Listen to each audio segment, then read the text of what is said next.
এক সপ্তাহ পার হয়ে গেছে, খাবারও নাই, পানিও নাই। জেলখানার মধ্যে শুয়ে আছে আব্দুল্লাহ, বোঝা যায় না বেঁচে আছে নাকি মারা গেছে। ডাক্তার দরজা খুলে ভেতরে ঢুইকা দেখে অবস্থা খারাপ। বাদশার কাছে এসে বলে, ও বাদশা নামদার, আব্দুল্লাহ ইবনে হুযাফার অবস্থা কিন্তু ভালো না। এখন যদি খানা পানি না দেওয়া হয়, যে কোনো মুহূর্তে বড় বিপদ হয়ে যেতে পারে। বাদশাহ বলল, যাও ওর জন্য খাবার আর পানি নিয়ে যাও।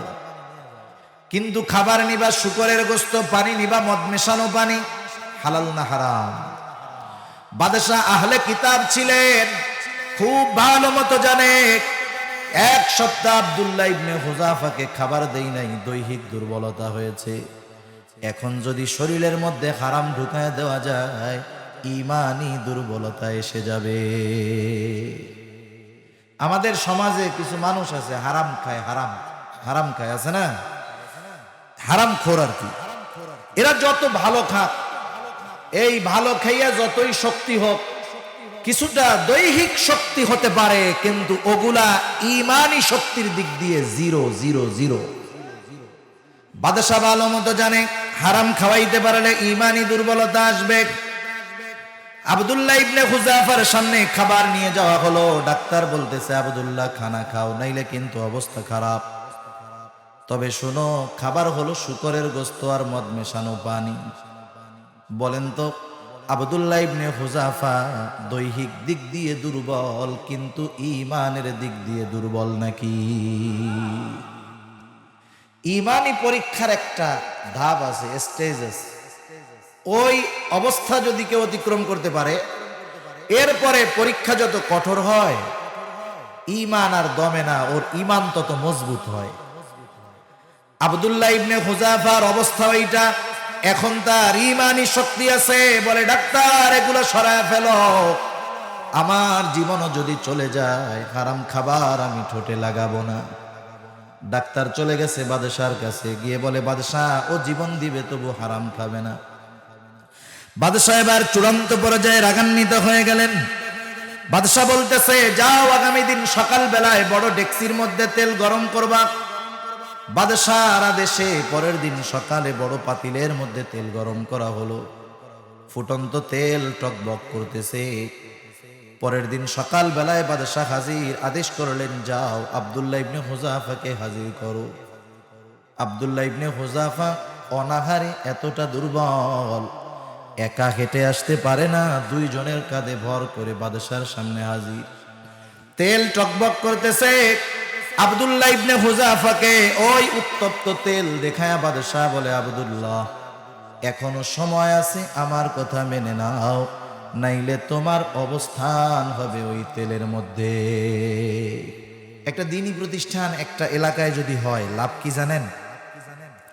আমি একবার 2-3 বছর আগে একেবারে বাংলাদেশের পার্বত্য অঞ্চলের শেষ দিকে গেছি, রাঙ্গামাটির শেষ প্রান্তে। আমারে বারবার বলছে, আপনি মাগরিবের আগে পৌঁছায়া যাবেন। বদনসিব গাড়ির মধ্যে নষ্ট হয়ে গেছে, পৌঁছাইতে অনেক দেরি হয়ে গেছে। মাহফিল যেখানে, সেখান থেকে 30 কিলোমিটার আগে, 25-30 কিলোমিটার আগে একটা বাজারে আমাদেরকে দাঁড়াইতে বলা হয়েছে। এরপরে একদল লোক তারা আসছে, অনেকজন মানুষ এসে এরপরে আমাদের নিয়ে গেছে। ঘটনাক্রমে তারা সবাই আগে, আমরা পেছনে। মাগরিবের পরে হঠাৎ করে 1-2টা মোটরসাইকেল আমাদের গাড়ির সামনে আইসা আমাদের গাড়ির গতিরোধ করে দিচ্ছে। যখন সামনের লোকগুলা দেখে পেছনের গাড়ি তো আসে না, ব্যাপার কি, আবার সবাই ঘুরে আসছে। আমাদেরকে যারা আটকাইছে, আমরা তো বাইরের মানুষ, তাদের মূল উদ্দেশ্য ছিল হয়তো আমাদের কোনো ক্ষতি করা, অথবা আমাদের কাছ থেকে যে কোনোভাবে কিছু অর্থ হাতিয়ে নেওয়া। পেছনের লোকগুলা যখন আসছে, বুঝতে পারছে তাদের মধ্যে কথাবার্তা কি হইলো, তারা চলে গেল। আমরা এবার মাহফিলে গেলাম।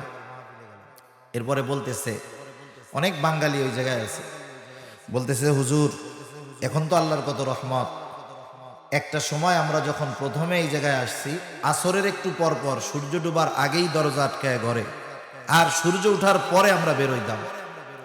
জীবনের নিরাপত্তা ছিল না, কিন্তু আলহামদুলিল্লাহ আমাদের আশেপাশে 2টা ক্যাম্প হয়েছে। একটা হলো বিজিবির ক্যাম্প, আর একটা হলো সেনাবাহিনীর ক্যাম্প। 50 জন সৈন্য ওইখানে থাকে। কিন্তু এই দুইটা ক্যাম্প হওয়ার কারণে এই এলাকায় আগে যত অকারেন্স হতো, অনিরাপদ ছিল, দুইটা ক্যাম্পের কারণে আমরা আমাদের জীবনের নিরাপত্তা পেয়ে গেছি। সুবহানাল্লাহ। এখন রাত 10টা 11টা 12টা বাজারে থাকলে কোনো সমস্যা নাই। একটু চিন্তা করেন, একটা সেনাবাহিনীর ক্যাম্প হওয়ার কারণে ওই এলাকার মানুষগুলোর জীবন নিরাপদ হয়ে গেছে। যেই এলাকায় একটা দ্বীনি প্রতিষ্ঠান থাকে, ওই দ্বীনি প্রতিষ্ঠানের বদৌলতে ওই এলাকার মানুষের দ্বীন এবং ঈমানের হেফাজত হয়। সেজন্য সেনাবাহিনীর ক্যাম্প যেমন মানুষের জীবনের নিরাপত্তা প্রদান করে, দ্বীনি প্রতিষ্ঠানগুলা ঈমানের নিরাপত্তা প্রদান করে। এজন্য আমরা এই দ্বীনি প্রতিষ্ঠানের সাথে যারা আছেন, আমরা এই প্রতিষ্ঠানগুলোর জন্য দোয়া করব, সার্বিক সহযোগিতা করব। আল্লাহ তাআলা তৌফিক দান করুক, সকলে বলি আমিন। আমি আপনাদের খেদমতে পবিত্র কোরআনুল কারীমের অন্যতম প্রসিদ্ধ সূরা বাকারা থেকে 3টা আয়াত ও রাসূল আকরাম সাল্লাল্লাহু আলাইহি ওয়াসাল্লামের অগণিত হাদিস থেকে একটা হাদিস পাঠ করেছি। আল্লাহ তাআলার কাছে তৌফিক চাই, অল্প সময় আল্লাহ তাআলা কিছু কথা আমাকে আপনাদের খেদমতে বলার তৌফিক দেন, যে কথাগুলো আমাদের সবার দুনিয়া এবং আখিরাতের জন্য কল্যাণকর হয়। সকলে বলি আমিন। শুধু তাই না, আমার পরে আজকের মাহফিলে যিনি দোয়া পরিচালনা করবেন, হাকিমুল ইসলাম, শাইখুল ইসলাম আল্লামা শাহ আহমদ শফি রহমাতুল্লাহি আলাইহির সুযোগ্য খলিফা। শুধু তাই না, অত্র প্রতিষ্ঠানের অন্যতম মুরব্বী শেখুল হাদিস পীরে কামেল আলহাজ হযরত মাওলানা মুফতি আব্দুল বারী সাহেব হাফিজাহুল্লাহ। আপনারা শেষ পর্যন্ত থেকে দোয়া মোনাজাত করে যাওয়া যাবে কি যাবে না? 5-6 ঘন্টা তো আর লেট করা হবে না। একটু যদি দোয়া করে যাইতে পারি, কার দোয়া আল্লাহর কাছে কবুল হয় তার ঠিক আছে। বরযাত্রীতে গেছেন না আপনারা? বরযাত্রীতে গেছেন না? 500 লোক বরযাত্রীতে যায়, খায় কয়জনের ওসিলায় কোন তো? সবাই যদি যায়, খালি বরযাত্রী যদি না যায়, খাওয়াবে ঠিক, খাবার না পিটানি, ঠিক না? আমরা এই জায়গায় দোয়া করব, যারা থাকবো দোয়া করব, হয়তো একজন আল্লাহ তাআলার কাছে কবুল হয়ে গেছে, তার কারণে বাকিদের দোয়াও আল্লাহ তাআলা আশা করা যায় কবুল করে নেবেন। সেজন্য আমরা একটু কষ্ট করে দোয়া পর্যন্ত থাকতে পারবো না ইনশাআল্লাহ? কারা কারা পারবো একটু হাত উঁচা করি। নারায়ে তাকবীর, নারায়ে তাকবীর। মাশাআল্লাহ, আল্লাহ তৌফিক দান করুক। আমি যে আয়াতগুলো আপনাদের খেদমতে তিলাওয়াত করেছি, উক্ত আয়াতে কারিমার মধ্যে আল্লাহ সুবহানাহু ওয়া তাআলা এ দুনিয়াতে যে ঈমান আনলে পরীক্ষা দেওয়া লাগবে সেই খবর আমাদের জানায় দিয়েছেন। দুনিয়াতে যারা নিজেদেরকে ঈমানদার দাবি করবে, বলবে যে আমরা মুমিন, দুনিয়াতেই তাদেরকে ঈমানের পরীক্ষা দেওয়া লাগবে। কথা কি বুঝতেছেন আপনারা? শুধু শুনলে হবে না, কান দিয়ে শোনা যায় কিন্তু বোঝা যায় না, দিল দিয়ে বুঝতে হয়। সেজন্য চামড়ার কান আর অন্তরের কান একসাথে নজরের দিয়া খেয়াল দিয়া শুনতে হবে। আবার দেখেন অনেকে কিন্তু কানে শোনে না, এরা কথা বুঝে না, বুঝে বধির যারা আছে, বোবা যারা, অধিকাংশ ক্ষেত্রে এরা কানে শুনে না কিন্তু ইশারায় বুঝে। সেজন্য আমরা আমাদের কান এবং অন্তর দুইটাকে একত্রে খেয়াল দিয়ে আলোচনাগুলো যদি শুনি, ইনশাআল্লাহ কিছু কথা আমরা বুঝতে পারবো, বুঝতে পারলে আমলে পরিণত করা সহজ হবে। তা এ দুনিয়াতে যে নিজেকে মুমিন বলে দাবি করবে, অবশ্যই তার ঈমানের পরীক্ষা আল্লাহ তাআলা নেবেন। আল্লাহ তাআলা কোরআনুল কারীমের মধ্যে বলেন, আহাসিবান নাস আন ইউতরাকু আন ইয়াকুলু আমান্না ওয়া হুম লা ইফতানুন। আল্লাহ রাব্বুল আলামিন বলেন, মানুষ কি এটা মনে করে নাকি তারা নিজেদেরকে মুমিন বলবে আর তাদের পরীক্ষা নেওয়া ব্যতীত ছেড়ে দেওয়া হবে? তার মানে আল্লাহ তাআলা জানায় দেন, যারা দুনিয়াতে নিজেদেরকে মুমিন বলে দাবি করবে, অবশ্যই এই দুনিয়াতে তাদের ঈমানের পরীক্ষা দেওয়া লাগবে। আমরা যারা আছি এখানে মুমিন, অবশ্যই আমাদেরকেও ঈমানের পরীক্ষা দেওয়া লাগবে। পরীক্ষার ঘোষণা আল্লাহ তাআলা আগের থেকে দিলেন, এটা আল্লাহ তাআলার পক্ষ থেকে বান্দার প্রতি দয়া। স্কুল কলেজ মাদ্রাসা বলেন, একজন শিক্ষার্থী যদি সর্বোচ্চ মেধার অধিকারী হয়, প্রস্তুতিবিহীন হঠাৎ করে তাকে যদি বলা হয় চলো পরীক্ষার হলে তোমাকে পরীক্ষা দেওয়া লাগবে, প্রস্তুতি না থাকার কারণে ওই মেধাবী ছাত্রর পরীক্ষাটা খারাপ হবে। এমন হতে পারে প্রস্তুতি না থাকার কারণে ওই মেধাবী ছাত্রটা পরীক্ষায় ফেল যেতে পারে, ঠিক কিনা বলেন? তাহলে যদি আগের থেকে ঘোষণা দেওয়া হতো অমুক তারিখে তোমার পরীক্ষা নেওয়া হবে, সে প্রস্তুতি নিতে পারতো, তার পরীক্ষার ফলাফলও ভালো হইতো। আল্লাহ তাআলা বড় মেহেরবান, বড় দয়ালু। পরীক্ষা নেওয়ার ঘোষণা আগের থেকে তিনি জানায় দিলেন, যাতে করে কোনো বান্দা পরীক্ষায় ফেল না যায়। যখন স্কুল কলেজ মাদ্রাসার মধ্যে পরীক্ষা হয়, আপনারা বুঝে থাকলে জিজ্ঞাসা করলে মেহেরবানি করে একটু জবাব দিবেন। ওস্তাদ যখন ছাত্রের পরীক্ষা নেয়, ছাত্র যখন পরীক্ষা দেয়, দুনিয়ার মধ্যে এমন কোন শিক্ষক আছে নাকি যে সে চায় যে তার ছাত্র পরীক্ষায় ফেল যাক? কোন শিক্ষক চায়? বরং সে ছাত্র যদি ভালো ফলাফল করে গর্বের সাথে বলে, মেধাবী ছাত্র, ভালো ছাত্র, আমার সাবজেক্টে এত মার্ক পাইছে, গোল্ডেন এ প্লাস পেয়েছে, খুশি হয় ছাত্রর প্রতি মোহাব্বত ভালোবাসার কারণে। আল্লাহ রাব্বুল আলামিন ওস্তাদের চাইতে বেশি ভালোবাসেন, কোনো সন্দেহ নাই। আল্লাহ তাআলা পরীক্ষা নেবেন ঠিক, কিন্তু আল্লাহ তাআলা এটা চান না তার কোনো বান্দা পরীক্ষায় ফেল যাক। এই জন্য আগে আল্লাহ তাআলা জানায় দিলেন, বান্দা ঈমান এনেছো, এই দুনিয়াতে অবশ্যই অবশ্যই তোমাকে ঈমানের পরীক্ষা দেওয়া লাগবে। তাহলে প্রথমে নোটিশ ঘোষণা যে পরীক্ষা নিব। আল্লাহ তাআলা বান্দার প্রতি কত মেহেরবান। পরীক্ষা নিব, কোন বিষয়ের নিব, কি কি পরীক্ষা নিব সেটাও আল্লাহ তাআলা জানায় দেন। সুবহানাল্লাহ। আল্লাহ তাআলা বলেন, وَلَنَبْلُوَنَّكُمْ بِشَيْءٍ مِّنَ الْخَوْفِ وَالْجُوعِ وَنَقْصٍ مِّنَ الْأَمْوَالِ وَالْأَنفُسِ وَالثَّمَرَاتِ وَبَشِّرِ الصَّابِرِينَ। আল্লাহ তাআলা বলেন, وَلَنَبْلُوَنَّكُمْ, আমি অবশ্যই অবশ্যই তোমাদের পরীক্ষা নিব। আল্লাহ রাব্বুল আলামিন এই জায়গায় দুইটা তাকিদ সহ কথাটা বলেছেন। সাধারণ মানুষ কিভাবে বোঝায় আপনাদের একটা উদাহরণ দিলে বুঝতে সহজ হবে। প্রথমত, আল্লাহ তাআলা যখন কোনো কিছু বলেন, ওনার ওই কথাটা বলার জন্য কসম করার কোনো প্রয়োজন নাই। আল্লাহ তাআলা কসম করে যেই কথা বলেন সেটার শান মান গুরুত্ব যেমন, কসম ছাড়া তিনি যেই কথা বলেন সেই কথার সম্মান গুরুত্বটাও তেমন।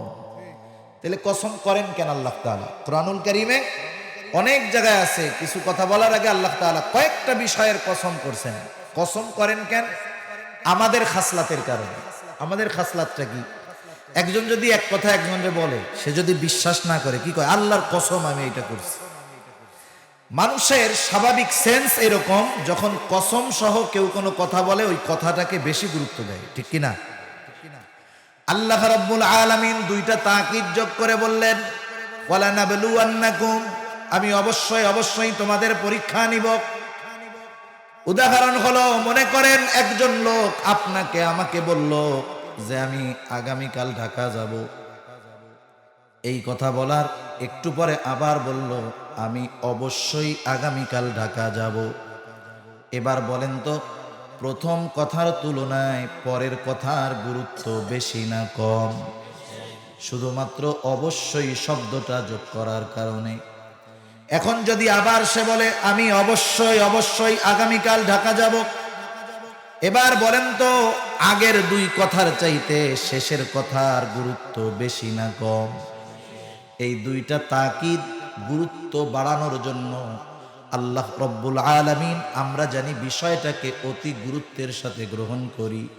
এই জন্য আল্লাহ তাআলা দুইটা তাকিদ যোগ করে বললেন, বান্দা আমি অবশ্যই অবশ্যই তোমাদের পরীক্ষা নিব। পরীক্ষা দেওয়াই লাগবে। আল্লাহ তাআলা দয়া করে জানায় দিলেন কোন কোন বিষয়ের পরীক্ষা। আল্লাহ তাআলা বলেন বিশাইইন মিনাল খাউফ, এক নাম্বার পরীক্ষার বিষয় হলো মুমিন ঈমান এনেছো, কিছুটা ভয় ভীতির মাধ্যমে তোমার ঈমানের পরীক্ষা নেওয়া হবে। ওয়াল জু, ক্ষুধা অভাব দারিদ্রতার মাধ্যমে পরীক্ষা নেওয়া হবে। ওয়া নাকসিম মিনাল আমওয়াল, মালের ক্ষতি মালের লসের মাধ্যমে পরীক্ষা নেওয়া হবে। ওয়াল আনফুস, জীবনের ক্ষতির মাধ্যমে পরীক্ষা নেওয়া হবে। ওয়াস সামারাত, ফল ফসলের ক্ষতির মাধ্যমে পরীক্ষা নেওয়া হবে। পাঁচটা বিষয়ের কথা আল্লাহ তাআলা উল্লেখ করেছেন। কয়টা বিষয়? পাঁচটা বিষয়। হতে পারে কোন মুমিন এই পাঁচ বিষয়ের পরীক্ষার সম্মুখীন হতে পারে, এই পাঁচ বিষয়ের পরীক্ষাই আল্লাহ তাআলা তাকে নিতে পারেন। আবার হতে পারে পাঁচটা নয়, কমপক্ষে একটা বিষয়ের পরীক্ষা এ দুনিয়াতে তাকে কমপক্ষে দিতেই হবে। একটা কমপক্ষে হবেই, একাধিক বিষয়ের পরীক্ষা আল্লাহ তাআলা চাইলে নিতে পারেন। তাহলে এক নম্বরে আল্লাহ তাআলা বলেন বিশাইইন মিনাল খাউফ, ভয় ভীতির মাধ্যমে পরীক্ষা। মুমিনের ঈমানের পরীক্ষা নেওয়া হবে ভয় ভীতির মাধ্যমে। কেমন করে পরীক্ষা হবে? দুনিয়াতে কোনো ব্যক্তি যদি পরিপূর্ণ ঈমানের দাবি অনুযায়ী চলতে যায়, হাজারো বাধা বিপত্তি কষ্ট ক্লেশ তার আছে না নাই। দ্বীনের উপরে চলতে গেলে ঘরের থেকেও হুমকি দামকি দেওয়া হয়। একজন একদিন ফোন দিছে যে হুজুর আমি তো পরিপূর্ণ দ্বীনের উপরে চলতে চাই, আমি ওলামায়ে কেরামকে মহব্বত করি, দ্বীনের উপরে চলতে চাই। এই দ্বীনের উপরে চলার সবচাইতে বড় বাধা হলো আমার পরিবার। আমার পরিবার আধুনিক পরিবার। আমি চাই মাথায় টুপি পরিধান করে থাকতে, সুন্নতি জামা গায়ে দিয়া চলতে, দাড়ি রাখতে। আমার মা বাবা আমাকে ভয় দেয় যে দাড়ি রাখবি, জামা কাপড় পরবি, কোন দিন ধরে জঙ্গি বলে ধরে নিয়ে যাবে। তা ঠিক আছে, এসব রাখা যাবে না, করা যাবে না, পরা যাবে না। দাড়ি রাখতে চাই, আমারে বলে কি তুই দাড়ি রাখলে রাখলি, রাত্রে ঘুমাবি না, তখন কেটে দিব। তাহলে দেখেন দ্বীনের উপরে চলতে চায়, সবচাইতে বড় ভয় ভীতি তার ঘরের মধ্যে। ঠিক কিনা বলেন? এখন আল্লাহ তাআলা ভয় ভীতি দিয়ে পরীক্ষা নেন কেন? আল্লাহ তাআলা ভয় ভীতি দিয়ে পরীক্ষা নেন, দেখতে চান যে বান্দা হুমকি ধামকি ভয় ভীতির মুখোমুখি হয়ে ঈমান পরিত্যাগ করে কিনা, নাকি ঈমানের উপরে অটল থাকে। আল্লাহ তাআলা পরীক্ষা নিতে চান। এই ভয় ভীতির পরীক্ষা এই জামানায় যে শুরু দেওয়া লাগে এমনটা নয়, পৃথিবীর শুরু থেকে নিয়ে প্রকৃত মুমিনদের এই ধরনের ভয় ভীতির সম্মুখীন হওয়া লাগতেছে। পরীক্ষা, ভয় ভীতির পরীক্ষা। উদাহরণ উপমা ঘটনা অনেক বলা যাবে। রাসূল আকরাম সাল্লাল্লাহু আলাইহি ওয়াসাল্লামের একজন সাহাবী, খলিফাতুল মুসলিমিন হযরত ওমর রাদিয়াল্লাহু তাআলা আনহুর সময় যখন রোমদের সাথে যুদ্ধ শুরু হয়ে গেল, রাসূলুল্লাহ সাল্লাল্লাহু আলাইহি ওয়াসাল্লামের সাহাবীরা যুদ্ধ করতেছে রোমদের বিরুদ্ধে। রোম সম্রাটের আদেশ ছিল যুদ্ধের জয় পরাজয় যা হয় হোক, কিছু জীবিত মুসলমান সৈন্য আমার কাছে ধরে আনবা। কারণ রোম সম্রাট মুসলমানদের ঈমানের খবর শুনেছে। ঘটনাক্রমে মুসলমানদের একটা দল কাফেরদের হাতে আটকা পড়ে গেল। বাদশাহর আদেশ, তাদেরকে পাঠায় দেওয়া হলো রাজধানীতে। বাদশাহর কাছে খবর দেওয়া হলো, বাদশাহ নামদার, মুসলমানদের একটা দল আমাদের হাতে আটক, আপনি আদেশ করলে আপনার সামনে হাজির করা হবে। আমি সংক্ষিপ্ত সারে শোনাচ্ছি আপনাদের ইতিহাসের কিতাব আল বিদায়া ওয়ান নিহায়া থেকে। বাদশাহর কাছে খবর দেওয়া হলো। বাদশাহ বলল আগামী দিন দরবারে হাজির করবা। পরের দিন সকালবেলা বাদশাহর আদেশ, আটককৃত মুসলমান সৈন্যদেরকে বাদশাহর সামনে হাজির করা হলো। তাদের দিকে তাকায়া বাদশাহ বলতেছে, এই তোমাদের এই কাফেলা, তোমাদের এই দলের আমিরকে, নেতাকে? যুবক একজন দাঁড়িয়ে গেছে, উস্কু খুস্কু চুল। যুবক বলতেছে, আমার নাম, আমি হলাম এই কাফেলার আমির। তোমার নাম কি? বলে, আমার নাম হলো আব্দুল্লাহ ইবনে হুযাফা। বাদশাহ একটা হাসি দিয়ে বলে, আব্দুল্লাহ, আমার কাছে আসো, আমার পাশে এসে বসো। আব্দুল্লাহ বাদশাহর পাশে এসে বসলো। দরবারের সব মানুষ চিন্তা করে, আহারে, আমরা তো মনে করছি বাদশাহ এখন আদেশ করবে, কত বড় সাহস! তৎকালীন সময়ের অন্যতম পরাশক্তি রোম আর পারস্য, সেই রোমের বিরুদ্ধে যুদ্ধ করার জন্য আসছে। হয়তো সম্রাট এখনই আদেশ করবে, যাও এদেরকে শিরচ্ছেদ করে দাও, অথবা শুলিতে চড়িয়ে হত্যা করো। এরকম তো কিছু বাদশাহ বলেন না, উল্টা দুশ্মনকে হাসি মুখে পাশে আইনা বসাই দিচ্ছে। সবাই একটু অন্যরকম কাজ দেখে সবার নজর এবার দিকে, কি হইতেছে এইগুলা। বাদশাহ এবার আব্দুল্লাহ ইবনে হুযাফাকে বলে, আব্দুল্লাহ, আমার পাশে যে কেউ বসতে পারে না, মন চাইলেই বসতে পারে না। আমি যাকে ভালোবাসি তাকে বসতে দেই। ও আব্দুল্লাহ, তোমাকে দেখার পর তোমার প্রতি আমার একটা ভালোবাসা জাগ্রত হয়ে গেছে। আমি চাই তোমার সাথে আমার একটা মহব্বতের সম্পর্ক হয়ে যাক। ও আব্দুল্লাহ, তুমি মুসলিম, আমি খ্রিস্টান। তোমার মুসলমানিত্ব আমার সাথে তোমার সম্পর্কের ক্ষেত্রে বাধা হয়ে দাঁড়ায় গেছে। আব্দুল্লাহ, আমার প্রস্তাব হলো তুমি মুসলমানিত্ব ত্যাগ করে খ্রিস্টান হয়ে যাও। আব্দুল্লাহ, আমি তাহলে তোমাকে মহব্বত করব, ভালোবাসবো। শুধু ভালোবাসবো তা নয়, তোমাকে আমি মুক্ত করে দিব। তুমি হয়তো চিন্তা করতেছ এখান থেকে যাওয়ার পর তোমার এলাকার লোক তোমাকে গ্রহণ করবে না। চিন্তার কোনো কারণ নাই আব্দুল্লাহ, আমি আমার ঘরে সুন্দরী ষোড়শী যুবতী একটা কন্যা আছে, তোমার সাথে বিবাহ দিয়ে দিব। চিন্তা কইরো না, বিবাহের দিন আমার বিশাল রোম সাম্রাজ্যের অর্ধেক আমি তোমার নামে লিখে দিব। আমার মৃত্যুর পর তুমি বাকি অর্ধেকের মালিক হয়ে যাইবা। তুমি হবা এই বিশাল রোম সাম্রাজ্যের একচ্ছত্র অধিপতি। বাংলাদেশের মতো ছোট একটা দেশ না, ভারতীয় উপমহাদেশের চাইতে বড় হবে তৎকালীন সময়ের রোম সাম্রাজ্য। সব কিছু দিতে সে রাজি, বিনিময়ে ঈমান চায়। কি চায়? ঈমানের বিনিময়ে সব দিবে। আপনারা একটু বলেন, কেউ যদি আমার আপনার কাছে আমার আপনার সবচাইতে প্রিয় জিনিসটা চায়, সবচাইতে প্রিয় জিনিস, বিনিময়ে আমি আপনি যেটাকে সবচাইতে বেশি ঘৃণা করি সেইটা দিতে চায়, এই রকম প্রস্তাব যদি কেউ আমাদের কাছে দেয়, এই প্রস্তাব যে দিবে তার প্রতি রাগ হবে কি হবে না?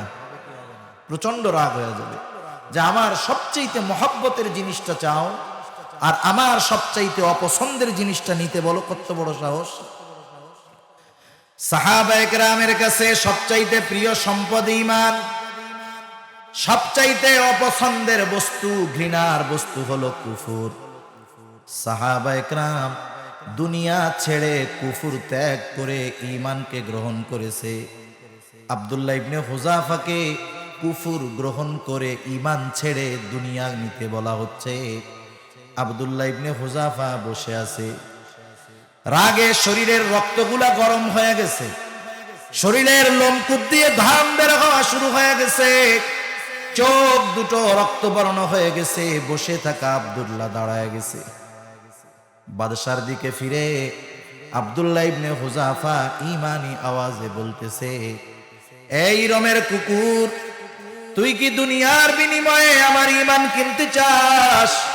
তুই শুনে রাখ, এত তোর সামান্য রোম সাম্রাজ্য, তুই যদি আমাকে তামাম দুনিয়ার মালিকও বানায় দেস, আমি আব্দুল্লাহ আমার ঈমান তোর কাছে বিক্রয় করব না। যে জিনিস কেউ কখনো দেখে নাই, যে জিনিস কেউ কখনো কল্পনা করে নাই, এই রকম জিনিস যদি আমার আপনার সামনে চলে আসে, এটা দেখার পর মানুষ কিছু সময়ের জন্য হতবাক হয়ে যায়, ভাষা হারায় ফেলে। কি বলে টের পায় না, কি বলবে বুঝতে পারে না। রোমের মানুষ তো কোনোদিন দেখে নাই যে তাদের সম্রাটকে ধমক দিতে পারে এমন লোক দুনিয়ায় আছে, এটা রোমের মানুষ জানতো না। আবার বন্দি মানুষ, একেবারে এক ধমকে পুরা দরবার পিনপতন নীরব হয়ে গেছে। বাদশাহ রাগে ক্ষোভে অন্দরমহলে চলে গেলেন, ভেতরে গিয়ে ফরমান পাঠায়া দিলেন, কত বড় সাহস, ইমানের বড়াই দেখায়, যাও ওকে জেলখানার মধ্যে আটকায় রাখো, খাবারও দিবা না, পানিও দিবা না, ওর ইমানের বড়াই কতক্ষণ চলে দেখে ছাড়বো। ডাক্তারকে বলছে, ডাক্তার খোঁজ খবর রাখবা, যখন দেখবা খানা পানির অভাবে অবস্থা বড় করুন, তখন আমার কাছে এসে জানাইবা। আব্দুল্লাহ ইবনে হুযাফাকে জেলখানার মধ্যে আটকায় রাখা হলো। 1 সপ্তাহ হয়ে গেছে, খাবারও নাই, পানিও নাই। আমরা যদি 2 বেলা না খাই, 3য় বেলা যাইয়া বিছানায় শেষ। সেহরির সময় একবারে ডাউনলোড দেই পুরা। অনেকে ফজরের নামাজ পড়তে যায় না, কেন যাস না? কয় যে পর্যন্ত গিলছি রুকু দিলে সব বের হয়ে যাবে, সেজন্য নড়াচড়া করে একটু পরে টরে পড়ে আর কি। এত ডাউনলোড দিয়া যখন জোহরের নামাজটা কোনো মতে যায়, দেখবেন অন্যান্য সময়ের তুলনায় রোজার মাসে জোহরের পরে আর আসরের পরে একদল মুসল্লি মসজিদে শুয়ে থাকে, খালি গড়াগড়ি করে, ঘুম কিন্তু আসে না।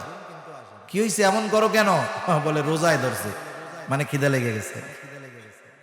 1 সপ্তাহ পার হয়ে গেছে, খাবারও নাই, পানিও নাই। জেলখানার মধ্যে শুয়ে আছে আব্দুল্লাহ, বোঝা যায় না বেঁচে আছে নাকি মারা গেছে। ডাক্তার দরজা খুলে ভেতরে ঢুইকা দেখে অবস্থা খারাপ। বাদশার কাছে এসে বলে, ও বাদশা নামদার, আব্দুল্লাহ ইবনে হুযাফার অবস্থা কিন্তু ভালো না, এখন যদি খানা পানি না দেওয়া হয় যে কোনো মুহূর্তে বড় বিপদ হয়ে যেতে পারে। বাদশা বলল, যাও ওর জন্য খাবার আর পানি নিয়ে যাও। কিন্তু খাবার নিবা শুকরের গোশত, পানি নিবা মদ মেশানো পানি, হালাল না হারাম? বাদশাহ আহলে কিতাব ছিলেন, খুব ভালো মতো জানে। 1 সপ্তাহ আব্দুল্লাহ ইবনে হুযাফাকে খাবার দেই নাই, দৈহিক দুর্বলতা হয়েছে। এখন যদি শরীরের মধ্যে হারাম ঢুকায় দেওয়া যায়, ইমানি দুর্বলতা এসে যাবে। আমাদের সমাজে কিছু মানুষ আছে হারাম খায়, হারাম খায়, আছে না, হারাম খোর আর কি। এরা যত ভালো খাক, এই ভালো খাইয়া যতই শক্তি হোক, কিছুটা দৈহিক শক্তি হতে পারে, কিন্তু ওগুলা ইমানি শক্তির দিক দিয়ে 0 এজন্য দেখবেন দুনিয়াতে ইসলাম, মুসলমান, কোরআন, সুন্নাহ, ওলামায়ে কেরামের বিরোধিতা যারা করে, খোঁজ নিয়া দেখবেন কোনো না কোনো ভাবে ও হারাম খোরের অন্তর্ভুক্ত। কারণ যাদের পেটে হালাল খাবার পড়ে, হারাম উপার্জন করে, এরা ইসলাম, মুসলমান, মাদ্রাসা, কোরআন, সুন্নাহ, উলামায়ে কেরামের বিরোধিতা করতে পারে না। বাদশা ভালো মতো জানে হারাম খাওয়াইতে পারলে ইমানি দুর্বলতা আসবে। আব্দুল্লাহ ইবনে হুযাফার সামনে খাবার নিয়ে যাওয়া হলো। ডাক্তার বলতেছে, আব্দুল্লাহ খানা খাও, নাইলে কিন্তু অবস্থা খারাপ। তবে শোনো, খাবার হলো শুকরের গোশত আর মদ মেশানো পানি। বলেন তো আব্দুল্লাহ ইবনে হুযাফা দৈহিক দিক দিয়ে দুর্বল, কিন্তু ইমানের দিক দিয়ে দুর্বল নাকি? ইমানি পরীক্ষার একটা ধাপ আছে, স্টেজ আছে।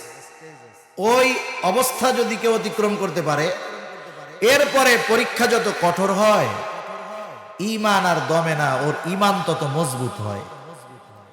আব্দুল্লাহ ইবনে হুযাফার অবস্থা ওইটা।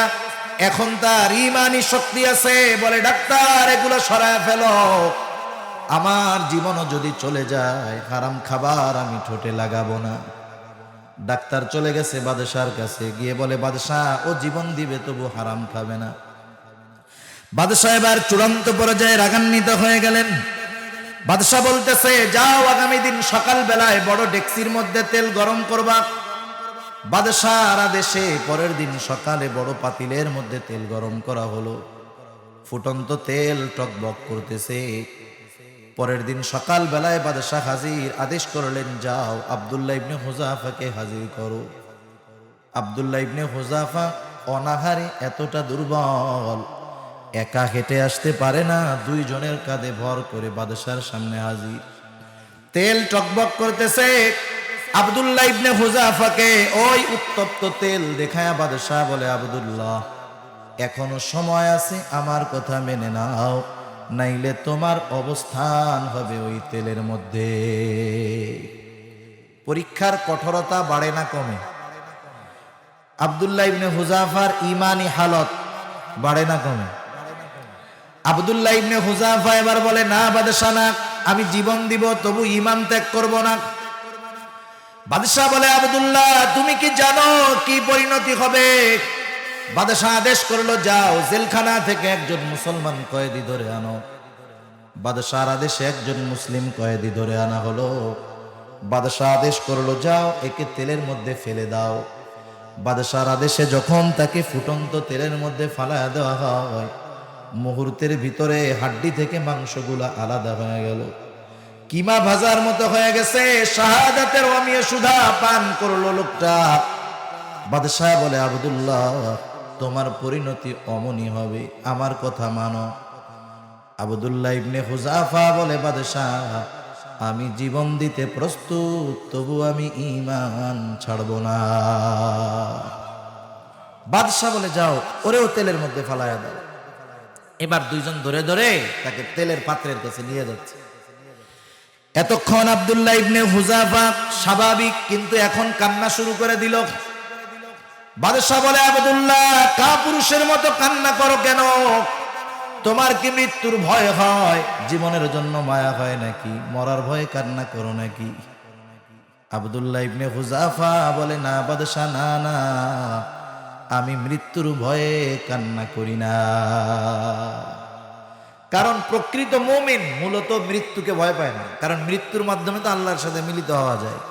যারা মুরব্বী, দিনদার মুরব্বী, দিনদার মুরব্বী, জীবনের অন্তিম মুহূর্তে পৌঁছায়া গেছে, দাড়ি চুল পেকে গেছে, দিনদার, চামড়া ঝুলে গেছে, গিয়ে যদি জিজ্ঞাসা করা হয়, চাচা দাদা, জীবনের শেষ সময় এসে গেছে, এখন মনে কি চায়?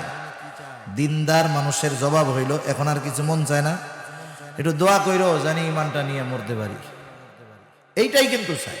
আর যেটা দুনিয়াদার, ও যদি আইসিইউ এর মধ্যেও থাকে, কোনো মতে জান আছে আর কথা কইতে পারে। দুনিয়াদার কি মন চায়? আর দুনিয়ায় বলে, ছেলে তো চারটা, তিনটারে ঢাকা শহরে তিনটা বাড়ি বানাই দিলাম, ছোটটারে বানাই দিতে পারলাম না। ওরে যদি ঢাকা একটা বাড়ি বানাইয়া দিয়া মরতে পারতাম, তাহলে মইরাও শান্তি পাইতাম।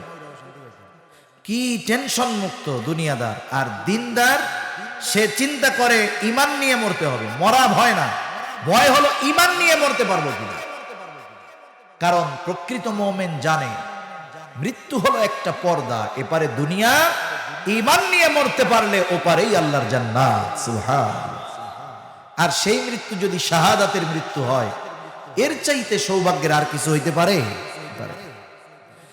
আব্দুল্লাহ ইবনে হুযাফা বলে, মরার ভয়ে কাঁদি না, তাইলে কাঁদো কেন?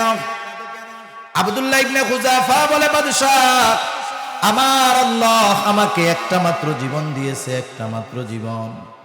আমার তো মন চায় আমার আল্লাহ আমাকে শত শত জীবন দিবে, এই শত শত জীবন আমি শত শতবার আল্লাহর জন্য কোরবান করে দিব। মরার ভয়ে কান্দি না, একবার মাত্র মরতে পারবো তো, এই জন্য কাঁদতেছে। বাদশা তো আহলে কিতাব, আল্লাহরে বিশ্বাস করে, ও চিন্তা করছে ওকে যদি আগুনে ওই তেলের মধ্যে ফালায়া দেয়, ও মরে যাবে ঠিক, কিন্তু পরাজিত হবে না। বুদ্ধিমান লোক তো। সব মৃত্যু মানুষকে পরাজিত করে দেয় না, কিছু মৃত্যু চূড়ান্ত বিজয়ের, চূড়ান্ত সফলতা এনে দেয়। ঠিক কিনা বলেন? কথাই তো কথা আসে, খালি অন্য কথা মনে পড়ে যায়। দেখেন, ঈসা আলাইহিস সালামের পরে রাসূল সাল্লাল্লাহু আলাইহি ওয়াসাল্লামের পূর্বে একজন বাদশাহ ছিল। এই বাদশার নাম হলো ইউসুফ জুরনাওয়াজ, বড় জালেম বাদশাহ। ঈসা আলাইহিস সালামের ধর্মকে অস্বীকার করত, নিজেকে খোদা বলে দাবি করত। এই জালেম বাদশার একজন জাদুকর ছিল। এই জাদুকর যখন বুড়া হয়ে গেছে, বলছে যে একটা ভালো বালক, মেধাবী বালকের ব্যবস্থা করেন, যাতে আমি আমার বিদ্যাটা তারে শিখাইয়া যেতে পারি। বাদশাহ একটা ছেলের ব্যবস্থা করছে। ওই ছেলে প্রতিদিন জাদুকরের কাছে জাদু শিখতে যায়। যাওয়ার পথে রাস্তায় একজন পাদ্রী আছে, খ্রিস্টান ধর্মের আলেম, তখন তো খ্রিস্টান ধর্ম। তার দরবারেও যাওয়া শুরু করছে। পাদ্রীর কাছে যাইতে যাইতে বালকটা তাওহীদের আলোর মালিক হয়ে গেছে, আল্লাহর প্রতি বিশ্বাস করছে, ঈমান আনছে। দুই জায়গায় এখন যায়। একদিন বালকটা রাস্তা দিয়ে যাচ্ছে, একটা বাঘ রাস্তা রোধ করে বসে আছে, মানুষজন যাইতে পারতেছে না। বালক চিন্তা করতেছে আজকে পরীক্ষার সুযোগ। হাতের মধ্যে একটা পাথর নিয়ে বলতেছে আজকে পরীক্ষা হবে, দেখি কে হকের উপরে আছে। এইবার বালকটা ওই পাথর নিক্ষেপ করার আগে বলতেছে, পাদ্রী যদি হকের উপরে থাকে, পাদ্রীর ধর্ম যদি সত্য হয়, এই পাথরের আঘাত বাঘের গায়ে লাগলে বাঘ যেন মারা যায়। এই নিয়ত করে যখন এই বালক হাতের পাথরটা বাঘের উপরে নিক্ষেপ করলো, পাথরটা লাগার সাথে সাথে বাঘটা মরে গেল। এইবার ওই বালক গিয়া পাদ্রীর কাছে বলতেছে, এই ঘটনা, আমি এই কাজ করেছি।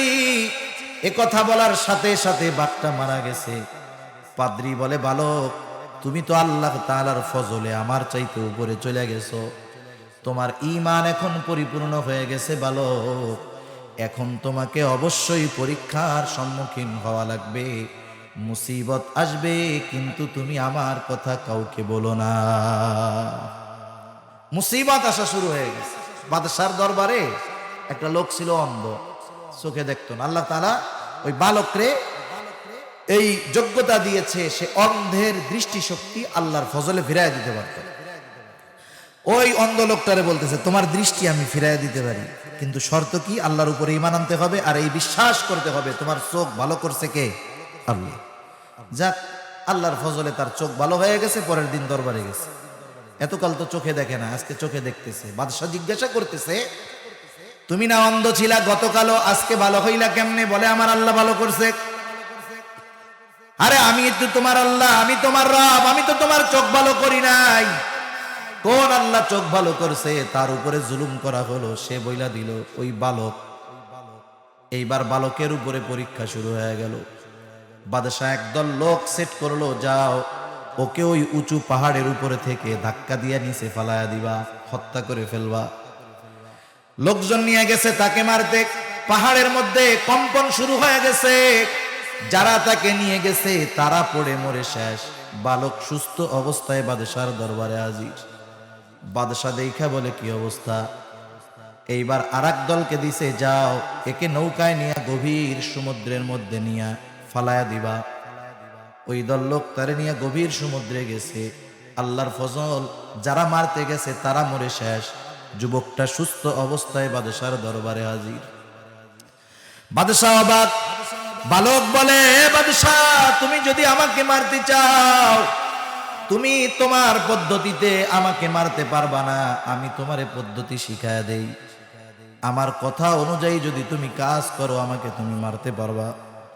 কেমনে মারবো বল?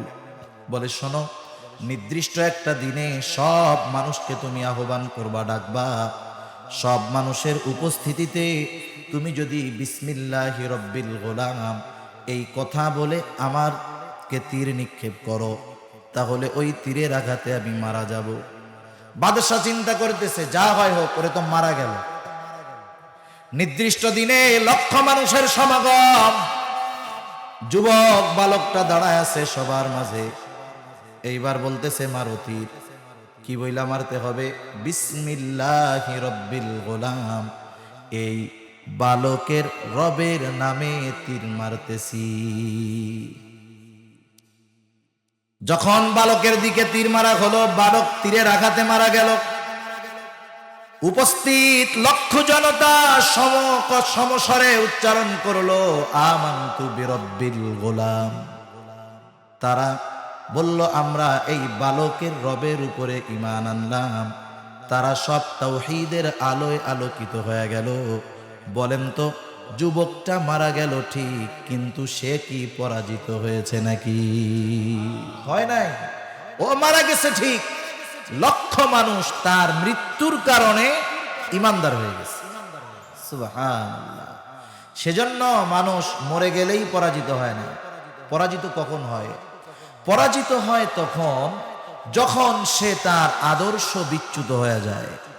কেউ যদি দ্বীনের জন্য মারা যায়, সে পরাজিত নয়। পরাজিত কে জানেন?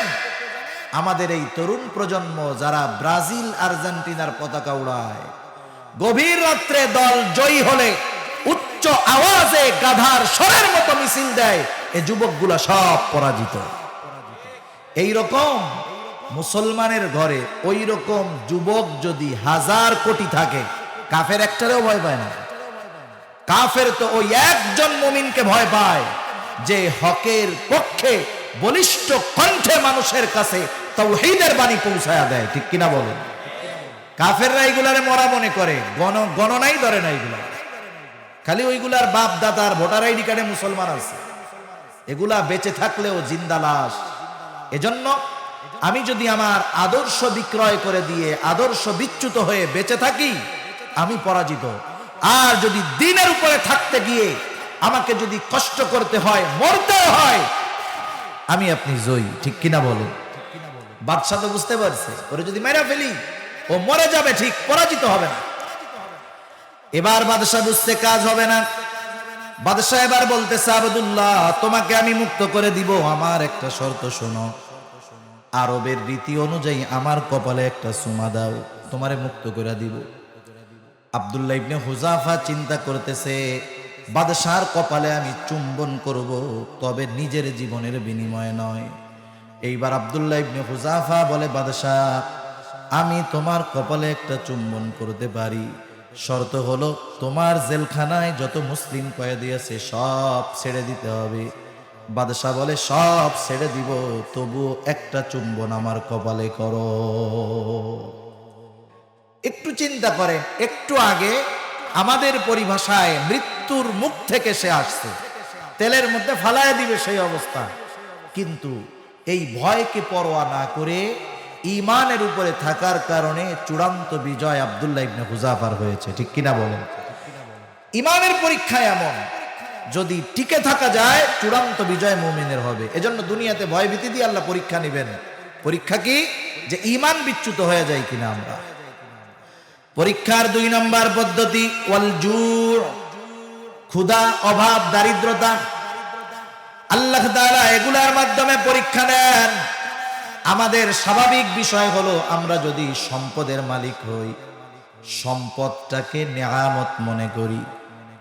সম্পদ যে শুধু নেয়ামত এমনটা নয়, বরং সম্পদটা মাঝে মধ্যে আল্লাহ তাআলার পক্ষ থেকে পরীক্ষাও হয়।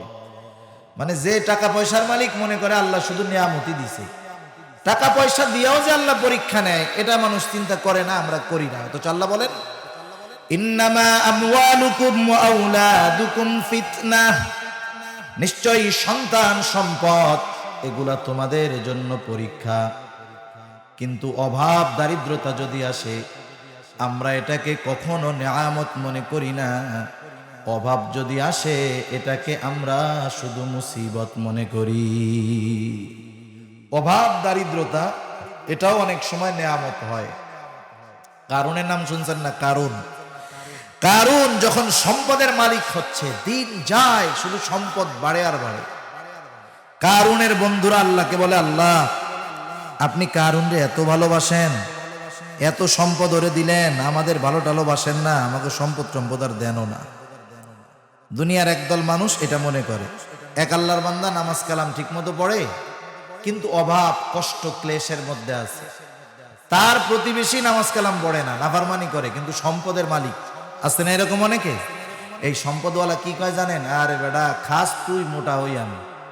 মানে ইবাদত বন্দেগী তুই করস, সম্পদ আল্লাহ আমারে দেয়। চিন্তা করে দেখ আল্লাহ কত ভালোবাসে আমারে। নামাজ কালাম পড়ি না, তাই হলো এত ভালোবাসে। আর যদি নামাজ কালাম পড়তাম, তোরা তো না খাইয়া মরতি সব। এরকম কতজন মনে করে আর কি, সম্পদ দিয়েছে আল্লাহ খুব ভালোবাসে। তা কারণের বন্ধুরা আল্লাহরে বলে, আল্লাহ, আপনি ওরে এত ভালোবাসেন, ওরে সম্পদ দিলেন, আমাদের কিছু দিলেন না। আফসোস তাদের অন্তরে। এখন কারুনকে এক সময় মূসা আলাইহিস সালাম যাকাত দিতে বলছে। কারুন তো যাকাত দিলই না, বরং মূসা আলাইহিস সালামকে জঘন্য অপবাদ দেওয়ার লক্ষ্যে একজন দুশ্চরিত্রা নারীকে ভাড়া করলো, জেনার অপবাদ দিবে। আল্লাহ তাআলা বরদাস্ত করলেন না। কারুনের সম্পদ সহ আল্লাহ তাআলার গজব তার উপরে পতিত হলো। সম্পদ সহ কারুন জমিনের নিচে ডাবতে থাকলো। মুফাসসিরিনে কেরাম বলেন এখনো সে জমিনের নিচে সম্পদ সহ ডাবতেছে, কিয়ামত পর্যন্ত ডাবতে থাকবে। কারুনের ওই দুর্দশা যখন তার গরিব বন্ধুরা দেখলো, এইবার তারা বলে, আল্লাহ আমরা তো বুঝতে পারি নাই, আপনি কারুনকে সম্পদ দিয়েছেন ঠিক, ওকে আপনি ভালোবাসেন নাই। আমাদেরকে সম্পদ দেন নাই ঠিক, আপনি আমাদেরকে ঠিকই ভালোবেসেছেন। কারণ যদি সম্পদ আমাদেরকে দিতেন, আমরাও হয়তো কারুনের মতো অবাধ্য হইতাম, আমাদের পরিণতিটাও ওইরকম হইতো। আপনি দেন নাই ঠিক, কিন্তু বাস্তবে ভালোবাসেন বেশি। এক বাপের এক ছেলে, কথা বুঝতেছেন আপনারা? ঘুমাসতেছেন নাকি? একটু তাকবীর দেই, নারায়ে তাকবীর। আর একটু জোরে, নারায়ে তাকবীর। মাশাআল্লাহ। এক বাবার এক ছেলে, অনেক টাকা পয়সার মালিক বাপ। ছেলে লেখাপড়া করে, প্রতিদিন ঢাকায় যাওয়া লাগে তার।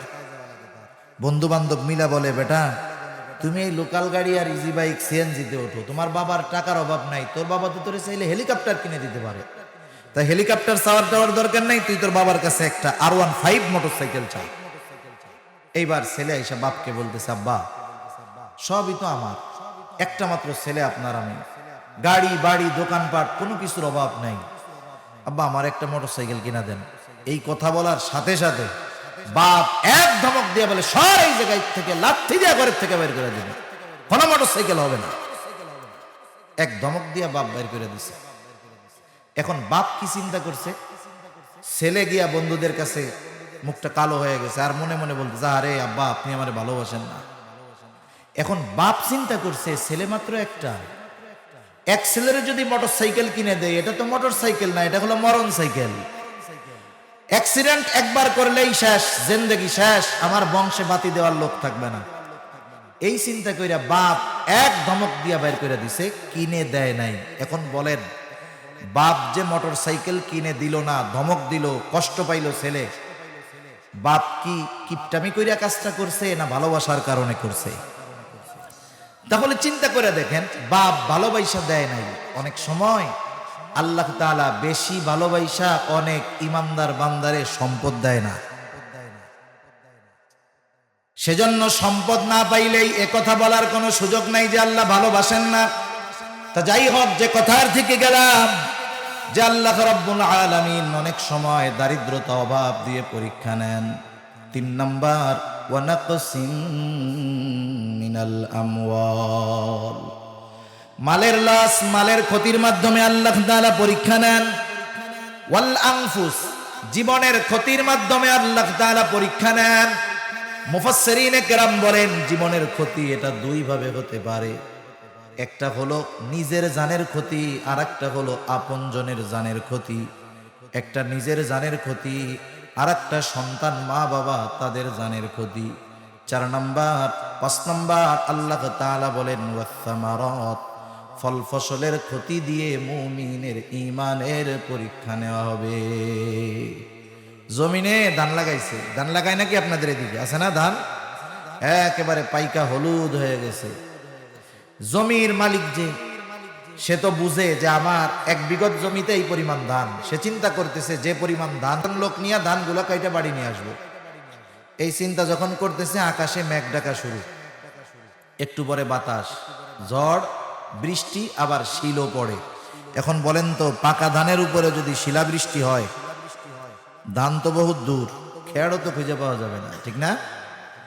এরকম পরীক্ষা আল্লাহ তাআলা নেন। কত সুন্দর আম ধরছে, এবার আমে গাছ পুরা ছেয়ে গেছে, এক ঝড় হইছে, সব জমিনের উপরে শুয়ে পড়ছে। হয় কি হয় না?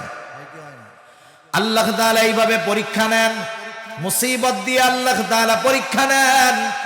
বুঝে থাকলে একটু জবান খুলে একটু জবাব দিবেন। বলেন তো, সকল প্রকার বালা মুসিবত দেন কে? আর একটু জোরে বলি, কে দেয়? এবার আর একটু জবাব দিবেন মেহেরবানি করে, সব বালা মুসিবত বিপদ আপদ থেকে উদ্ধার করে কে? এই যে দুইটা কথা, বিপদ দেন আল্লাহ, বিপদ থেকে উদ্ধার করেন আল্লাহ।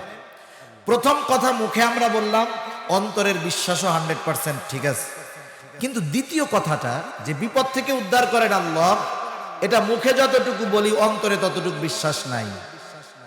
এখন বলতে পারেন কেমনে নাই, আমাকে মনের কথা আপনি জানেন? আমি তো আপনাকে মনের কথা কই নাই, আশেপাশে দেশের সব জায়গার অবস্থা বিবেচনা করে বলতেছি। বিপদ দেন আল্লাহ, উদ্ধার করেন আল্লাহ, কিন্তু খাসি মানত হয় বাবার দরবারে। কথা বুঝেন নাই? বাংলাদেশে যত দরবার আছে কোন নির্দিষ্ট দরবারের কথা না, আহলে হক ওলামায়ে কেরাম যারা তাদের কথা বাদ দেন, হক্কানি পীর মাশায়েখের কথা বাদ দেন, বন্ডামির যত জায়গা আছে প্রত্যেকটা দরবার বাংলাদেশের পাবলিকের মানতের টাকা দিয়ে চলে। গরু খাসি সব ওই জায়গায় মানত করে। বিপদ দিছে কে? তাহলে ওগো দেন কে? দেওয়ার কথা তো আল্লাহরই, ঠিক না? এটা ঠিক না। সেজন্য বিপদ দেন আল্লাহ, বিপদ থেকে উদ্ধার করেন আল্লাহ। এখন বলেন তো, বিপদ আপদ পরীক্ষা আল্লাহ তাআলা নেন, কিন্তু আল্লাহ তাআলা কি চান নাকি যে তার বান্দা পরীক্ষায় ফেল যাক? এটা কি চায়? চায় না। এজন্য আল্লাহ তাআলা জানায় দিলেন, বান্দা বিপদ আপদ আমি দেই, সাহায্যের জন্য কোথাও যাওয়া যাবে না, আমার দিকেই আসো। তাহলে বিপদ আপদ বালা মুসিবতে পড়লে সাহায্য কার কাছে চাইব? আল্লাহ তাআলা বলেন, ইয়া আইয়ুহাল্লাযীনা আমানুস্তাঈনু বিস-সাবরি ওয়াস-সালাহ। আল্লাহ তাআলা বলেন, হে ঈমানদারেরা, ইস্তাঈনু, আমার কাছে তোমরা সাহায্য চাও। বিপদ আপদ মুসিবতে আমার কাছে সাহায্য চাও। কেমনে চাইবা? বিস-সাবরি ওয়াস-সালাহ, ধৈর্য আর নামাজের মাধ্যমে আমার কাছে সাহায্য চাও। তাহলে একটু মুখস্থ করেন, মনে থাকার দরকার এইগুলা। বিপদ আপদ মুসিবতে সাহায্য কার কাছে চাইব? আল্লাহ তাআলার কাছে সাহায্য চাওয়ার মাধ্যম দুইটা। আল্লাহর কাছে সাহায্য চাওয়ার মাধ্যম কয়টা? আরেকটু জোরে, কয়টা? দুইটা। কি কি? ধৈর্য আর নামাজ। কি কি? ধৈর্য আর নামাজ। এবার বলেন, বিপদ আপদ দেন কে? আরো জোরে, দেন কে? বিপদ থেকে উদ্ধার করেন কে? বিপদে পড়লে সাহায্য কার কাছে চাইব? আল্লাহর কাছে সাহায্য চাওয়ার মাধ্যম কয়টা? কি কি? এই তো মাশাআল্লাহ, ওয়াজ হয়ে গেছে। এতক্ষণ এই কথাগুলোই বললাম আর কি। আল্লাহ রাব্বুল আলামিন বলেন, আমার কাছে সাহায্য চাও ধৈর্য আর নামাজের মাধ্যমে। এখন ধৈর্য সবর কাকে বলে? আমাদেরকে এই বিষয়টা একটু ক্লিয়ার হওয়ার দরকার। আমরা যদি মনে করি আমার জ্বর হয়েছে, আমি অসুস্থ, কম্বল মুড়ি দিয়া ঘরের মধ্যে শুয়ে থাকবো, যা করে আল্লাহ, এইটা মূলত সবর না। কারণ অসুস্থ হলে চিকিৎসা গ্রহণ করার জন্য নবীজি বলেছেন, রাসূলুল্লাহ সাল্লাল্লাহু আলাইহি ওয়াসাল্লাম বলেছেন, তোমরা অসুস্থ হলে চিকিৎসা গ্রহণ করো। তার মানে অসুস্থ হলে চিকিৎসা গ্রহণ করা, এটা হলো সুন্নাত। সাধারণভাবে আমরা জানি জ্বর হলে নাপা এক্সট্রা, নাপা এক্সট্যান্ট প্যারাসিটামল খেলে জ্বর চলে যায়, ঠিক না? আমরা জানি এটা যায়, কিন্তু কখন? নাপা খেলে জ্বর যাবে তখন, আল্লাহ তাআলার হুকুম হবে যখন। আমি ওষুধ খাবো, বিপদ থেকে বাঁচার বৈধ চেষ্টা করব, কিন্তু আমার চেষ্টা প্রচেষ্টার উপরে ভরসা এটা থাকবে না, বরং আমার ভরসা যার উপরে থাকবে তিনি কে? একটা উদাহরণ দিলে বুঝতে সহজ হবে। মনে করেন একজন ঢাকা মেডিকেল কলেজ হসপিটালে আছে, রাতের বেলা, গভীর রাত 2টার সময় মুরব্বী। হসপিটালে গেলে যদি রাত্রে রোগীর কাছে অবস্থান করা লাগে, থাকা লাগে, অনেক সময় ওয়ার্ডের ভিতরে থাকতে দেয় না রাত্রেবেলা। আমার মতো মোল্লারা হইলে কি করবে? মসজিদ খুঁজবে, গিয়া মসজিদে যায় বসবে, গড়াগড়ি দিবে, কোরআন তেলাওয়াত করবে, এই তো করবে। আর মনে করেন যারা অন্য জাতের লোক, তারা চার দোকানে বসবে, টিভি দেখবে, বিড়ি টানবে, ওদের রাত শেষ, ঠিক না? এখন মুরব্বী একজন গিয়ে মসজিদের এক কর্নারে বসে আছে। একটু পরে একটা যুবক ছেলে আসলো, সে নামাজ পড়তেছে, সুন্দর ধীর স্থিরতার সাথে নামাজ পড়ার পর দীর্ঘ সময় আল্লাহ তাআলার কাছে দোয়া করলো, রোনাজারি করলো। মুরব্বী একটু অবাক হয়ে গেলেন, আহারে, এই সময়ের যুবক রাত জেগে ফুটবল খেলা দেখে, রাত যত গভীর হয় মোবাইল টেপা টেপি তত গতি বাড়ে। আর এই যুবক কত ধীর স্থিরতার সাথে নামাজ পড়লো, দোয়া করলো। মুরব্বী একটু কৌতূহল বশত ছেলেটাকে জিজ্ঞাসা করে, বাবা কি তোমার পরিচয়, কোথায় আসছো, কি সমাচার? এইবার ছেলেটা বলতেছে, চাচা আমার মা এই হসপিটালের মধ্যে ভর্তি, অপারেশন থিয়েটারে অপারেশন চলতেছে। আল্লাহ তাআলার কাছে আপনি একটু দোয়া কইরেন, দোয়া চাই যাতে করে আল্লাহ তাআলা আমার মায়ের অপারেশনটা সাকসেসফুল করে দেয়। এরকম দোয়া আমাদের কাছে অনেকে চায়, কি বলে যে আমার বাবার অপারেশন একটু দোয়া করেন, আল্লাহ যেন অপারেশনটা সাকসেসফুল করে। দোয়া চায় না? আমরা অনেকের কাছে চাই। বুঝে শুনে জবাব দেন তো একটু। অপারেশন থিয়েটারের মধ্যে অপারেশন ডাক্তার করে নাকি আল্লাহ করে? কে করে? কেউ কেউ আল্লাহ করে। কে করে অপারেশন? ডাক্তার করে। ছেলে দোয়া চাইছে কি? কয় আল্লাহ জানি সাকসেসফুল করে। তার মানে এখানেই হলো সবরের কম্বিনেশন। ছেলেটা এই কথা বিশ্বাস করে যে অপারেশন ডাক্তার করে ঠিক, কিন্তু ডাক্তার অপারেশন সাকসেসফুল করতে পারে না। অপারেশন থিয়েটারে অপারেশন করে ডাক্তার, আর অপারেশন সাকসেসফুল করেন যিনি, তিনি কে? যদি অপারেশন সাকসেসফুল করার ক্ষমতা ডাক্তারের কাছে থাকতো, তাইলে গোটা দুনিয়ার কোনো ডাক্তার অপারেশনের টেবিলে কোনো ডাক্তারের কোনো রোগী মারা যাইত না। বাংলাদেশের বড় বড় হসপিটালগুলোর মধ্যে যান, প্রতিদিন 50, 60, 100 জন রোগী অপারেশন থিয়েটার থেকেই শেষ। সবরের কম্বিনেশন, অর্থাৎ বিপদ আপদ মুসিবতে পড়লে ওই বিপদ থেকে বাঁচার বৈধ চেষ্টা করতে হবে, কিন্তু ওই চেষ্টা প্রচেষ্টার উপরে ভরসা নয়, ভরসা থাকবে আল্লাহ তাআলার উপর। সাথে সাথে কি করতে হবে? যেহেতু বিপদ থেকে বাঁচায় আল্লাহ, আল্লাহ তাআলার সাথে সম্পর্কটা একটু গাঢ় করতে হবে। কারণ যে যত কাছের মানুষ, তার দ্বারা উপকৃত হওয়া তত সহজ, ঠিক কিনা? আল্লাহ তাআলা বললেন, 1 নাম্বার সবর, 2 নাম্বার সালাত, নামাজ। নামাজ হলো এমন একটা ইবাদত যার মাধ্যমে বান্দা সব কিছুর সমাধান আল্লাহ তাআলার কাছ থেকে আনতে পারে। একের পর এক শুধু ইতিহাস মনে আসে। তারিখে দামেস্ক, খলিফাতুল মুসলিমিন হযরত ওমর রাদিয়াল্লাহু তাআলা আনহুর সময়ের ঘটনা। মদিনার মধ্যে দুর্ভিক্ষ লেগেছে, দুর্ভিক্ষ, খাবারের দাম আকাশচুম্বী, সব মানুষের কেনার মতো সামর্থ্য নাই। খলিফাতুল মুসলিমিন ওমর রাদিয়াল্লাহু তাআলা নিজের দায়িত্বের ব্যাপারে এতটা সচেষ্ট এবং সচেতন ছিলেন, তিনি বলতেন, তিনি অবস্থান করতেন মদিনায়, আর তিনি বলতেন, ওই শুধু ফুরাত নদীর তীরেও যদি একটা কুকুর পিপাসায় কাতর হয়ে মারা যায়, ওই ব্যাপারেও আল্লাহর সামনে আমাকে জবাবদিহিতা করতে হবে। নিজের দায়িত্বের ব্যাপারে কতটা সচেতন চিন্তা করে দেখেন। দুর্ভিক্ষ লেগেছে, হযরত ওমর রাদিয়াল্লাহু তাআলা আনহু চিন্তিত হয়ে গেছেন। এশার নামাজের পর বিশিষ্ট সাহাবাদেরকে নিয়ে পরামর্শ করলেন কি করা যায়। পরামর্শ আসলো, আগামী দিন সকাল বেলায় বিভিন্ন এলাকায় খাদ্য আমদানির জন্য পাঠায়া দেওয়া হোক। একদল মিশর যাবে, একদল ইয়েমেন, আর একদল সিরিয়া। সব কিছু ঠিক করা হয়ে গেল। রাতের শেষ প্রহর সবাইকে বলা হলো, ফজরের নামাজের পর কাফেলা বিদায় করা হবে। খলিফাতুল মুসলিমিন হযরত ওমর বাসায় চলে গেলেন। ক্লান্ত খলিফাতুল মুসলিমিন পায়চারি করতেছেন, চোখের মধ্যে ঘুম আসে না। হাঁটতেছেন, হঠাৎ করে তন্দ্রাচ্ছন্নতা ভাব, ঘুম ঘুম ভাব, ঘুম আসে নাই। খলিফা ক্লান্ত দেহটা বিছানার মধ্যে এলায়া দিলেন। চোখ দুটা ক্লান্তিতে বুজে আসতেছে, বন্ধ হয়ে আসতেছে। ইতিমধ্যে তিনি স্বপ্ন দেখতেছেন। স্বপ্নে দেখতেছেন হযরত ওমর রাদিয়াল্লাহু তাআলা আনহুর সামনে মুহাম্মাদুর রাসূলুল্লাহ সাল্লাল্লাহু আলাইহি ওয়াসাল্লাম হাজির হয়ে গেছে। স্বপ্নে দেখতেছে নবীজি উপস্থিত, কিন্তু নবীজির চেহারাটা মলিন।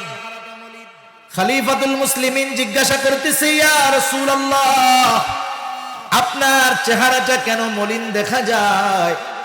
আল্লাহর নবী বলতেছে, ও ওমর, দুর্ভিক্ষ থেকে বাঁচার জন্য বিভিন্ন পদ্ধতি গ্রহণ করলা, আমি কি তোমাদেরকে বিপদ আপদ মুসিবত দুর্ভিক্ষ থেকে বাঁচার আমল শিখায়া দেই নাই? আমি কি তোমাদেরকে সালাতুল হাজত শিখায়া দেই নাই? ইতিমধ্যে মসজিদে নববীর মিনার থেকে আজানের ধ্বনি ভেসে আসলো, খলিফাতুল মুসলিমিনের ঘুম ভেঙে গেল, নামাজে চলে গেলেন। মসজিদে নামাজ শেষ করার পর ঘুরে বসলেন, বললেন কোন কাফেলা কোথাও যাওয়া লাগবে না, ঘরে ঘরে সালাতুল হাজতের আমল শুরু করে দাও। ঐতিহাসিকেরা লিখেন 1 সপ্তাহ লাগে নাই, মদিনার ঘরে ঘরে সালাতুল হাজতের আমল 1 সপ্তাহ লাগে নাই, মদিনার বাজারের অভাব আল্লাহ তাআলা দূর করে দিলে। সেজন্য নামাজ হলো সকল সমস্যার সমাধানের মাধ্যম। কেন? কারণ নামাজের মাধ্যমে বান্দা আল্লাহ তাআলার সাথে কথোপকথনে লিপ্ত হয়ে যায়। তাকবীরে তাহরিমা বলে যখন বান্দা নামাজের মধ্যে ঢুকে যায়, দুনিয়ার অনেক ভালো কাজ, বৈধ কাজ, উত্তম কাজ তার জন্য নিষিদ্ধ হয়ে যায়। কারণ কি? কারণ হলো তখন বান্দা আল্লাহর সাথে কথোপকথনে লিপ্ত হয়। সহিহ মুসলিমের হাদিস, হাদিসের মধ্যে এসেছে, বান্দা যখন তিলাওয়াত শুরু করে বলে আলহামদুলিল্লাহি রাব্বিল আলামিন, আর আল্লাহ তাআলার পক্ষ থেকে জবাব আসে হামিদানি আবদি।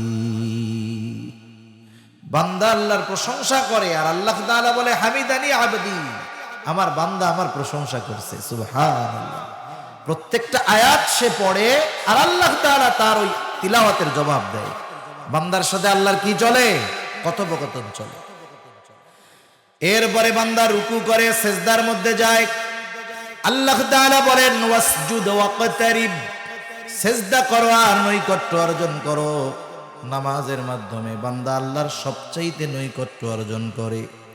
তাহলে বিপদ আপদ মুসিবতে পড়লে সাহায্য চাওয়ার মাধ্যম হলো 2টা। 1 নম্বর সবর, 2 নম্বর হলো সালাত, ধৈর্য আর নামাজ। কোন মুমিন বিপদ আপদে পড়ছে, এই 2 পদ্ধতি অবলম্বন করে আল্লাহর কাছে সাহায্য চায়, তার বিপদ যাক আর না যাক ওই আল্লাহর বান্দা পরীক্ষায় পাশ হয়ে যায়। অসুস্থ হইছে, এই 2 পদ্ধতি অবলম্বন করে সাহায্য চাইছে, ওই রোগে সে মরেই গেছে, মারা গেছে ঠিক, পরীক্ষায় ফেল না পাস? পাস। আল্লাহ তাআলা দেখেন কত মেহেরবান। আল্লাহ রাব্বুল আলামিন জানা দেন বান্দা পরীক্ষায় পাস। এখন তুমি আর সাধারণ মুমিন নাই, তুমি হয়ে গেছো এখন সবের মুমিন। শুধু মুমিন নয়, সবের মুমিন, ধৈর্যশীল মুমিন, ধৈর্য ধারণকারী মুমিন। আর আল্লাহ তাআলা বলেন ইন্নাল্লাহা মা'আস সাবিরিন, নিশ্চয়ই ধৈর্যশীলদের সাথে কে আছেন? আরেকটু জোরে বলি, আছেন কে? আল্লাহ তাআলা। আল্লাহ তাআলা যার সাথে থাকে, বিপদ আপদ যত হোক, কোনো চিন্তা পেরেশানি আছে? বিপদ যত বড় হোক, আল্লাহর সাথে থাকলে কোনো ভয় আছে? মুসা আলাইহিস সালাম উম্মতদেরকে নিয়ে সাগরের পাড়ে চলে আসছে। ফেরাউন খবর পেয়ে রাত্রে বেলায় 6 লক্ষ সশস্ত্র সেনাবাহিনী নিয়ে পেছনে ধাওয়া করছে। পার হওয়ার নৌকাও নাই, কোনো ব্যবস্থাও নাই, সবাই নদীর তীরে অপেক্ষা করতেছে কখন দিন হবে, যে কোনো পদ্ধতিতে দরিয়া পাড়ি দিয়ে যদি অপর পারে যাইতে পারি, আর কোনো চিন্তা নাই। ইতিমধ্যে রাতের আধার কেটে গেল, দিনের আলো ফুটে উঠল। অবস্থা কি? আল্লাহ তাআলা বলেন ফালাম্মা তারা আল জামআনি ক্বালা আসহাবু মূসা ইন্না লামুদরাকুন। আল্লাহ রাব্বুল আলামিন বলেন যখন এক পক্ষ অপর পক্ষকে দেখতে পায়, মূসা আলাইহিস সালামের উম্মত দেখতেছে ওই যে ফেরাউন তার সশস্ত্র বাহিনী নিয়ে আমাদের দিকে ধেয়ে আসতেছে, ফেরাউন বাহিনীও দেখতেছে ওই যে তারা দাঁড়ায় আছে। মূসা আলাইহিস সালামের উম্মত এতটা ভীত হয়ে গেছে, তারা বলতেছে মূসা ইন্না লামুদরাকুন, যে আমরা ধরা পড়ে গেছি।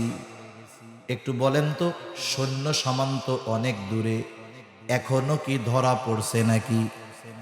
তাহলে বলছে যে ধরা পড়ে গেছি কেমনে? অনেক সময় অনেকে বিপদে পড়ে না, বিপদে পড়ে মুরব্বীর কাছে যায় দৌড় দিয়ে, যায় কি বলে, কাকা আমি মরে গেছি। এখন ওই বেটা যদি মইরাই যায় তাহলে কথা বললো কেমনে? মরা মানুষ কথা বলতে পারে? কেন বলল যে মরে গেছি? কারণ সে আসন্ন বিপদের ভয়াবহতা অনুধাবন করে ও চিন্তা করছে এই বিপদ যদি আমার উপরে আসে তাহলে বাঁচার আর কোনো উপায় নাই। এই জন্য বিপদ আসার আগেই বিপদ দেখাই বলে আমি শেষ।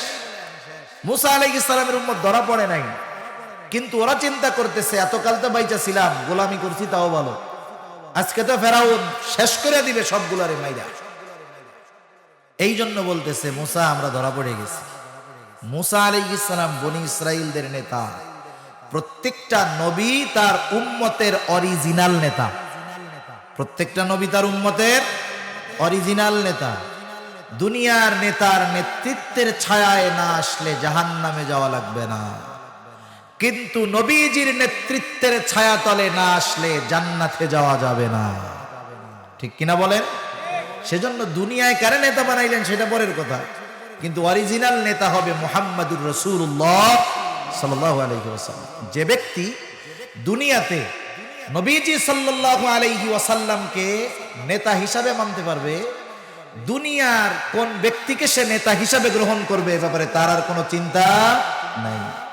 যাই হোক, ওই অবস্থা হুজুর চলে আসছে না?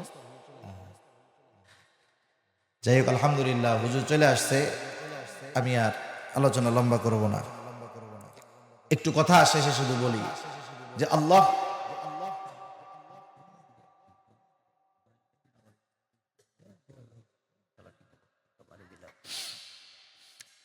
তাহলে মুসা আলাইহিস সালাম এবার দাঁড়ায় গেছেন, দাঁড়ায় কি বলতেছে?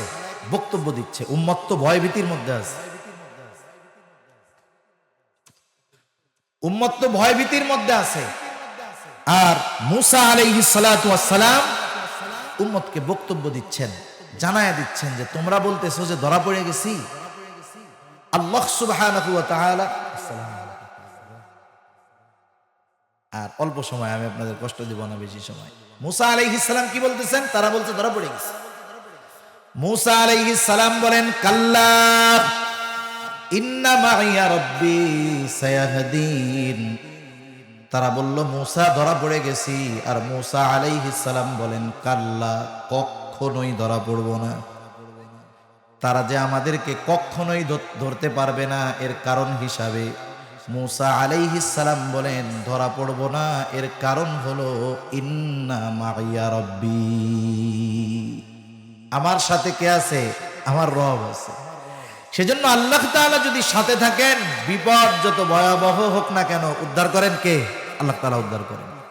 তো যাই হোক, এই 5 বিষয়ের পরীক্ষা আল্লাহ তাআলা নিবেন। আর পরীক্ষা যখন আসবে, যারা 2 পদ্ধতি অবলম্বন করে আল্লাহর কাছে সাহায্য চাইবে তারা পরীক্ষায় পাস, তারা হলো সওয়াবের মুমিন। আর সওয়াবের মুমিন যারা, তাদের ব্যাপারে আল্লাহ তাআলা বলেন বাশশিরিস সাবিরিন, আপনি ধৈর্য ধারণকারীদেরকে সুসংবাদ জানায় দেন, তথা জান্নাতের সুসংবাদ। প্রত্যেকটা জিনিসের প্রাথমিক আলামত আছে। সওয়াবের মুমিন কারা? আল্লাহ তাআলা বলেন বাশশিরিস সাবিরিন আল্লাযীনা ইযা আসাবাতহুম মুসিবা ক্বালু ইন্না লিল্লাহি ওয়া ইন্না ইলাইহি রাজিউন। সুসংবাদ জানায় দেন ওই সমস্ত ধৈর্য ধারণকারীদেরকে, তাদের উপরে যখন কোনো বিপদ আপদ বালা মুসিবত পতিত হয় তারা বলে ইন্না লিল্লাহি ওয়া ইন্না ইলাইহি রাজিউন। এই দোয়া সবার জানা আছে না আমাদের? কিসের দোয়া বলেন তো? কিসের দোয়া? মানুষ মরার দোয়া, তাই তো?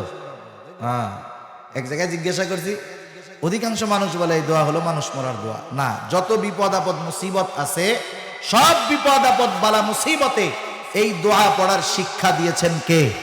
আল্লাহ তাআলা দিয়েছেন। শুধু তাই না, এই আয়াতের তাফসিরে সুন্দর একটা দোয়া নবীজি আমাদের শিখাইয়া দিয়েছেন, ছোট্ট একটা দোয়া, এত গুরুত্বপূর্ণ দোয়া।